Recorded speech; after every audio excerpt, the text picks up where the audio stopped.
Sorry. Ready? Good. The defendant is a 23-year-old male. Victim 1, Officer Enrique Martinez. Can I start over? Thanks, please. Or if you need to take a break, you know it's on. Yeah, give me a minute. All right. Start over. Start over. The defendant is a 23-year-old male. Victim 1, Officer Enrique Martinez, was an almost 3-year veteran of the Chicago Police Department. Victim 2, Officer Kenneth Brink, is a Chicago police officer. Victim 3 was a 23-year-old male. Both officers Martinez and Brink were working in their official capacity as Chicago police officers on the evening of November 4th, 2024. At approximately 7:57 p.m., Officer Martinez and his partner, Officer Nunez, both dressed in full police uniform and driving a marked squad car, were dispatched to 8204 South Ingleside regarding an unrelated call. Upon arrival, Officers Martinez and Nunez learned that the information provided in that original call was false, and they left the area. As the officers drove away, they observed a black Ford Escape bearing a Wisconsin temporary license plate with fraudulent registration and an inoperable tail light that was double parked in the roadway, blocking traffic at 8040 South Ingleside. The officers pulled up next to the passenger side of the Ford, exited their marked squad car to conduct a traffic stop. Officer Martinez approached on the driver's side of the vehicle, and Officer Nunez approached on the passenger. The vehicle was occupied by 3 individuals. Victim 3 was seated in the driver's seat. The defendant was seated in the front passenger seat with his black dreadlocks pulled back, wearing eyeglasses, a Black Hawks jersey with an insignia on the sleeve, and red and white Air Jordan 4 shoes. Witness 1 was asleep in the rear passenger side. As Officers Martinez and Nunez approached the Ford, additional officers who had been called to the area for the original call arrived on the scene and also approached that Ford. As officers approached, the defendant was holding a backpack near his chest area. The defendant then placed the backpack on the front passenger floorboard and began reaching towards that backpack. Officer Nunez ordered the defendant to show his hands. The defendant ignored Officer Nunez's commands and continued making movements towards the backpack. With the driver's door open, Officer Martinez drew his firearm and repeatedly told the defendant to stop reaching towards the backpack. The defendant then drew a .40 caliber firearm, equipped with a fully automatic switch, from his backpack and fired numerous shots towards Officer Martinez and Victim 3. Victim 3, who was still seated in the driver's seat of the car, sustained multiple gunshot wounds to the head and face, both arms, and his left hand. Officer Martinez sustained 5 gunshot wounds. 1 to the face that exited his head, 1 to the left bicep, 1 to the left interior forearm, 1 to the left abdomen, and 1 through his right shoulder. Officer Martinez collapsed on the side of the street. The defendant then pushed Victim 3, having suffered multiple gunshot wounds to the face, out of the vehicle and got into the driver's seat of the car. Officer Brink, who had been one of the assisting officers, ordered the defendant out of the vehicle and grabbed the defendant's Black Hawk jersey in an attempt to remove him from that car. The defendant placed the car in reverse and sped backwards down Ingleside, with the driver's door open. As a result of the defendant reversing the vehicle, Officer Brink fell to the ground. As he fell, 1 round was accidentally discharged from his 9mm police firearm. The driver's door of the vehicle struck a parked vehicle, causing the door to bend backwards and sustain heavy damage. The defendant then crashed into another parked vehicle at 8055 South Ingleside and fled on foot.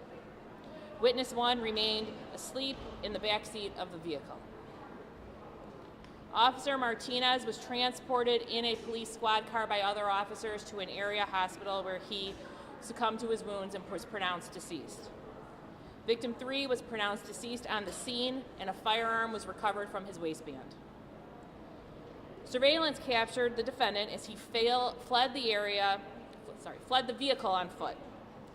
Surveillance cameras show the defendant holding a white t-shirt, pulling that t-shirt over his head while he was walking down the sidewalk, and eventually entering the rear door of 8022 South Drexel. Witness 2, who was a caregiver in the first floor apartment of that home, observed the defendant enter the kitchen wearing a white shirt, black pants, and red and white Air Jordan 4s. Witness 2 observed the defendant enter the kitchen, open one of the drawers, and grab an item out of that drawer. The defendant was on electronic monitoring out of Will County at the time of this incident. Witness 2 observed the defendant proceed to try to cut off the electronic monitoring bracelet he was wearing. The defendant told Witness 2 he did something bad and needed a sharper knife. The defendant then grabbed a butter knife and a cutting knife before leaving that residence. Witness 2 called 911. Surveillance cameras captured the defendant leaving the residence, walking into backyards, and briefly out of camera view before reappearing and jumping a fence. Just over a minute later, the defendant is seen running down the alley behind the buildings before exiting onto Maryland Avenue. While touring the area, officers observed the defendant wearing a white t-shirt with dirt marks on the front, black pants, and red and white Air Jordan shoes walking on Maryland. The defendant was detained. Officers from the original scene positively identified the defendant in a show-up. Witness 2 from the caregiver in the apartment also positively identified the defendant in a show-up. The defendant was placed in custody and transported to the station for processing. A custodial search revealed suspect cannabis and crack cocaine from defendant's person. A search of the area where the defendant was captured on surveillance video, all on the 8000 South block of Drexel, revealed the defendant's Blackhawks jersey, his electronic monitoring band that had been cut off, and 2 knives. GPS data from the defendant's electronic monitoring bracelet placed him at the scene of the homicide and on the 8000 South block of Drexel between 8:01 and 8:15 p.m. Search of the Ford Escape revealed the following: a .40 caliber firearm with a fully automatic switch on the front passenger seat where the defendant was initially seated, a pair of eyeglasses on the front passenger floorboard, and a backpack. 2 baby bottles containing suspect codeine were also recovered, photographed, and swabbed. 1 bottle was recovered from the passenger floorboard, and the other was recovered from the rear passenger area where witness 1 was sleeping. 14 shell casings were recovered from inside the vehicle, and 1 shell casing was recovered on the outside in the grass where Officer Brink fell and his weapon discharged. Ballistics analysis confirmed that the 14 shell casings were a match to the .40 caliber firearm recovered from the front passenger seat. The shell casing outside the vehicle was a 9mm shell casing, and ballistics testing is outstanding on that item. A second search of the Ford was conducted on November 5th, 2024. That search revealed an additional 3 .40 caliber shell casings, 2 on the front passenger seat where the defendant had been seated, 1 on the dashboard near the windshield. All of those casings were .40 caliber, and ballistics testing is outstanding. Officer Nunez participated in a photo array on November 5th, 2024, and positively identified the defendant. By way of background, the defendant has 2 pending felony cases in Will County, 1 from 2023 for manufacture or delivery of cannabis, 1 from 2024 for attempting to defeat an alcohol or drug screening test. He has a 2023 attempt aggravating fleeing and eluding misdemeanor conviction from DuPage County, a 2019 Will County aggravated discharge of a firearm. He received 4 years in the Illinois Department of Corrections and was discharged from parole on July 17, 2024. While the defendant was incarcerated for that aggravated discharge, he was charged with aggravated battery, great bodily harm, and mob action, in connection with an attack that occurred within the jail. The defendant later pled guilty to the reduced charge of battery as to that matter. That's it. Thank you. See you guys. People are waiting.